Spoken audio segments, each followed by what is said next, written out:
this year for the board to consider acting under SEQRA. And myself and Hannah have some documents for the board that I want you to have before you. At least initially for this stage. So you just want to clarify that for me?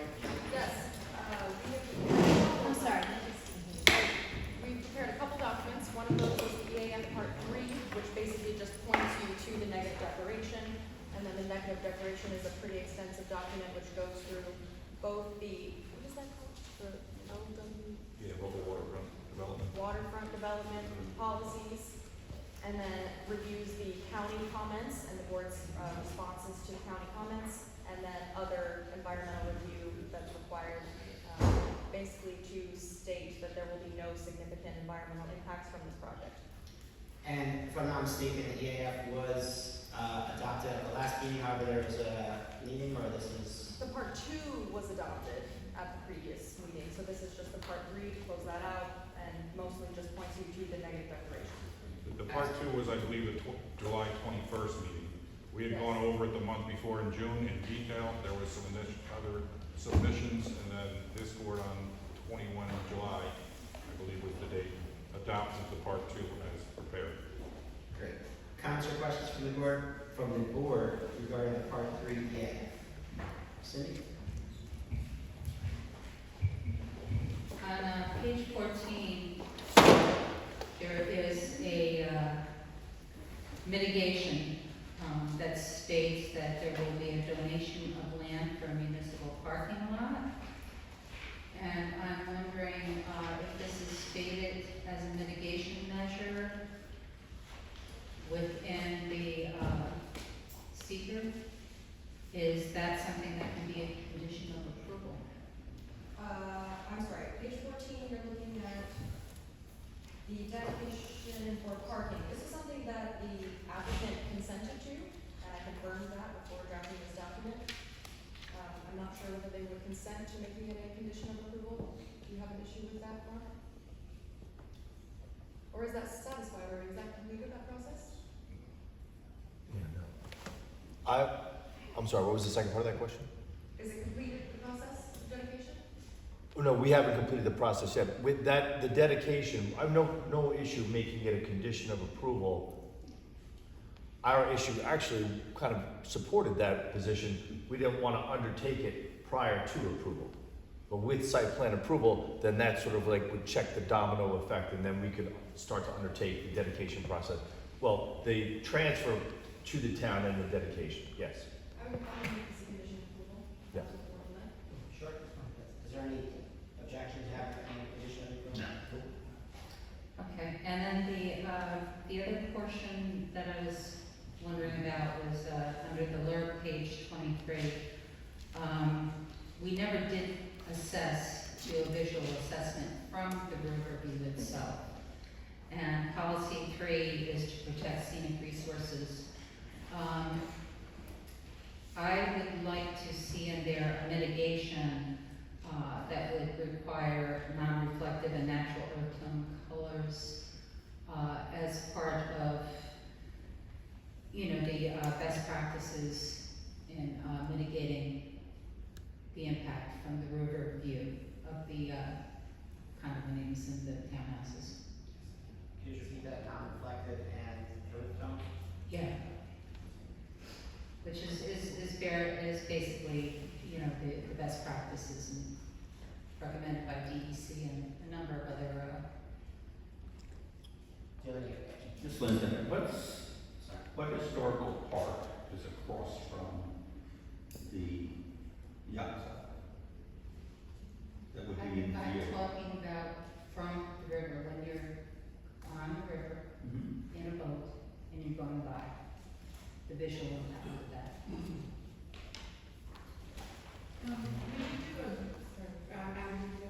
For BHB, we did do a visual assessment from, I believe it's called Bowden Park across the river. That was supposed to be a kind of placement for both the recreational resource and also kind of a stand-in for a river view. So we didn't do any kind of rendering from a boat within the river, but it is kind of a similar viewpoint from just across the river.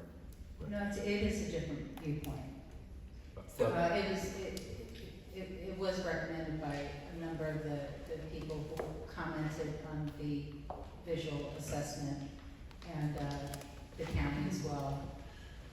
So I mean, it's just best practices that when you're putting these, townhouses on the river these days, if you go down to, Cold Spring and you look across over at Plum Point, you'll see half of that project was, earth tone color, and the other half is white, and it's very stark. The contrast is very, it's a really great way to take a look at the difference, for something that's visible from the river. So that's all I'm asking, is to say that we really should put in there as a mitigation to the visual impact. The possible visual impact is that we require non-reflective and natural earth tone colors. That's all. I just say, we have no objections to that concept, certainly could be a condition.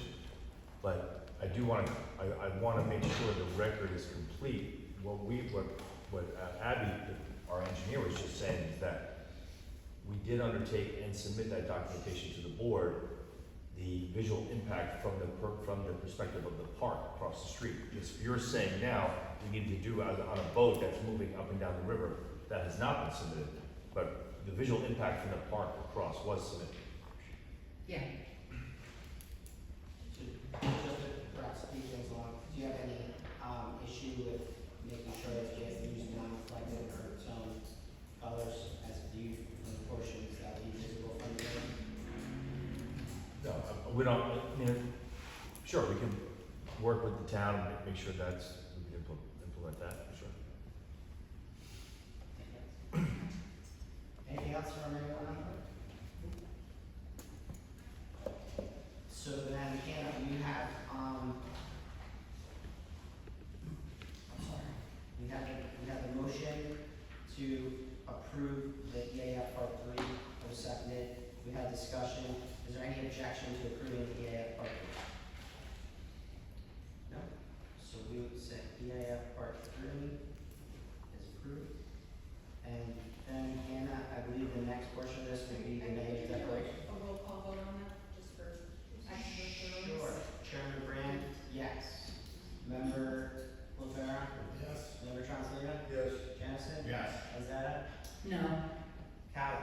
Yes. Lamella? Yes. And then next was your, negative declaration, correct, Hannah? Yeah. Oh, I'm sorry. Didn't know on that The vote. next part was the, negative declaration, Yes, the SEQRA Environmental Quality Review Act. Is there anything there you'd like to point out? well, Cindy just pointed out a couple things, and I think, as I said before, I went through and discussed all of the county comments and things the board had discussed, either to accept or on a couple voting to reject those comments by county for certain reasons, and took a vote for that purpose. But otherwise, this is, I would say, pretty standard, and the effect ultimately that we'll be voting on is to make a determination that because of all of these mitigation measures that the applicant has agreed to, that there will be no significant environmental impact from this project. I'd like to have a motion to approve the SEQRA negative declaration, State Environmental Quality Review Act, negative declaration and notice of determination of non-significance for this project. I'll make the motion. Any discussion? I will poll the board. Chairman Brand, yes. LaFera? Yes. Translita? Yes. Jensen? Yes. Lanzetta? No. Sorry, Cowell? Yes. Lamella? Yes. Alright, I believe that takes care of that portion of it. We'll move right along then into the legal notice and the public hearing. Legal notice, lot line change, site plan, and special use permit. Please take notice a public hearing will be held at the Marlborough Planning Board pursuant to the Town of Marlborough Town Code, section 134-9, section 155-31, and section 155-32 on Monday, October 6, 2025, for the following application. Orchards on Hudson, residential development, Dock Road. At the Town Hall, 21 Milton Turnpike, Milton, New York, at 7 p.m. or soon thereafter as may be heard. The applicant is asking for approval of lot line changes, site plan approval, and special use permit for a 106 multifamily development with a clubhouse on lands located at 103 to 137 Dock Road, Marlboro, New York, 12542. Section 19.1, Block 3, Section 108.4, Block 3, lots 12, 13, 14, 14.200, 15, 16, 17.200, 18, 19, and lot 29.100. Any interested parties either for or against this proposal will have an opportunity to be heard at this time. Chris Brand, Chairman, Town of Marlboro Planning Board. And you sent out the mailings? Yes, well, Yeah, I mean, I got. yes. Great. You scared me. No, Yeah. for a second you caught me, I took the "you" literally, but Do you no, have, we had the mailing sent out. do you have them with you? We can send you, we have everything. Do you know how many went out? What's that? Do you know how many went out? I can get that for you, give me a minute. It was the same one as last time, we used the same. Yeah. This is a public hearing. Pat, I'll go to you first. You have nothing else on this, right? Yeah, no, this is here for the public hearing. This is the second public hearing. We had one before the secret determination, and this is a public hearing to be held after the secret determination. We don't have any new plans as the project moves forward. We have some technical items that are outstanding, which we will work out with the applicant as the project moves forward. Is there anyone here that would like to speak out either for or against this project at this time? Please just state your name for the slide. Nikki Simonovsky, Marlboro, New York. I just have a question because I'm not sure. The lot line revision, does that involve any of the 5 parcels along the 9W, or is that a lot line revision within the 25 acres? It does include parcels that currently front on Route 9W. Basically, those shaded areas on that map, it's difficult to read, but there's 2 shaded areas that are gonna be incorporated into the larger parcel that's the subject of the multifamily development.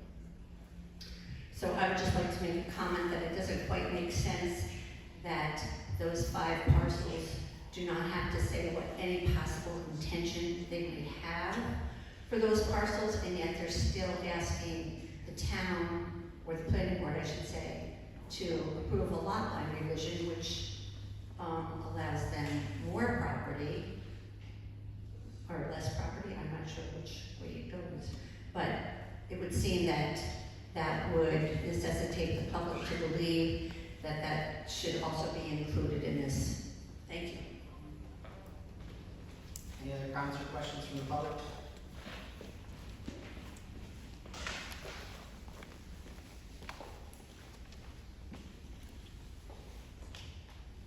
Judy Schumacher, Marlboro, New York. I would reiterate that I think the entire parcel should be included in this. I said so last time, but you brought up earlier the issue with the parking. I don't know how it's coming out, but I'm extremely concerned that when parking is dedicated and made part of the town, whether it's coming up Dock Road or whatnot, the issue of having handicapped, mobility accessible parking on the east side of 9W is extremely important. My 96-year-old husband is mobility impaired.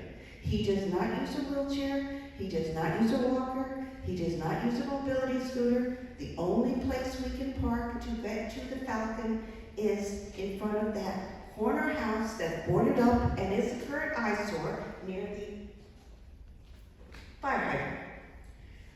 If what I saw at some point, the proposed lot to be dedicated for parking is somewhere down Dock Road, no one with any kind of mobility impairment is gonna get up Dock Road. You're not gonna push a wheelchair up. There are electric wheelchairs that aren't gonna make it up unless you bought a really good one. If there is going to be Marlboro dedicated parking as part of this parcel, I strongly suggest that corner have dedicated mobility, handicap, accessible parking. It allows you to get up to the raccoon. It allows you to get any number of other places. I am not going to walk them across 9W. I'm not going to suggest anyone push someone across 9W or any other way. And I don't care what anyone does, including the state. 9W is dangerous to cross. And you've got the wonderful lights to get across with the bank to Raccoon. You gotta stand in the middle of the street when those lights are blinking, and maybe you'll get seen. The state has done what I understand, the best they can do. Not sure that is, but that's what they have said. Down by the Falcon, it's not happening. We need good handicapped accessible parking on the east side of 9W. And this is the one time maybe we're gonna have the option of getting it. Thank you. Thank you. Anyone else like an opportunity here?